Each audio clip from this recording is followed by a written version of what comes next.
ফ্যাসিবাদী ব্যবস্থা আর চাই না। আমরা চাই বাংলাদেশ পন্থীদের হাতে থাকবে।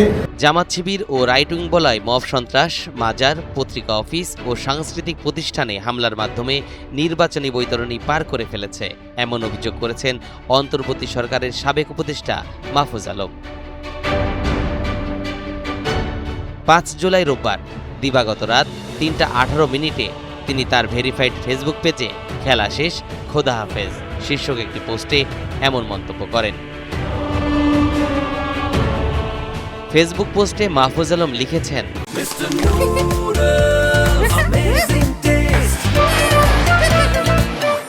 খেলা শেষ, খোদা হাফেজ। রাইট উইং অ্যাক্টর আর কুশীলবদের ফারফাইট এলিমেন্টস ইউজ করার ভয়ঙ্কর খেলা এখন কোন পর্যায়ে আছে? মব সন্ত্রাস, মাজার, পত্রিকা অফিস ও সাংস্কৃতিক প্রতিষ্ঠানে হামলায় ওদের মার্সেনারি হিসেবে ব্যবহারের ভেতর দিয়ে নির্বাচনী বৈতরণী পার করা শেষ। এখন হাত ধুয়ে ফেলবে জাসি রাইট উইং বলয়।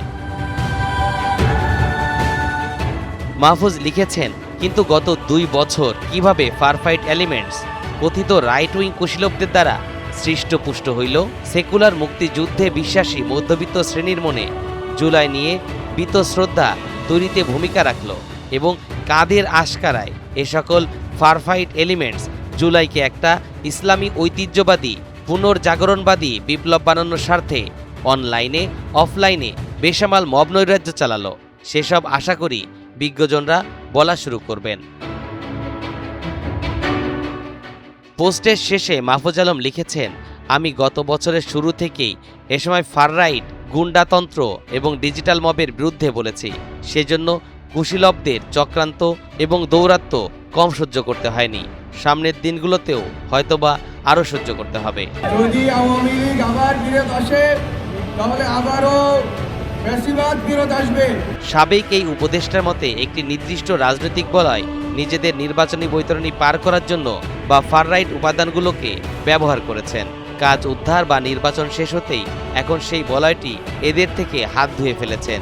24 জুলাই গণ অভ্যুত্থানকে একটি সার্বজনীন আন্দোলনের পরিবর্তে একটি ইসলামী বা পুনর্জাগরণবাদী বিপ্লব হিসেবে প্রতিষ্ঠার অপচেষ্টা চালানো হয়েছে, এমন অভিযোগ করেছেন অন্তর্বর্তী সরকারের সাবেক উপদেষ্টা। তরিকুল ইসলাম, এনটিভি অনলাইন।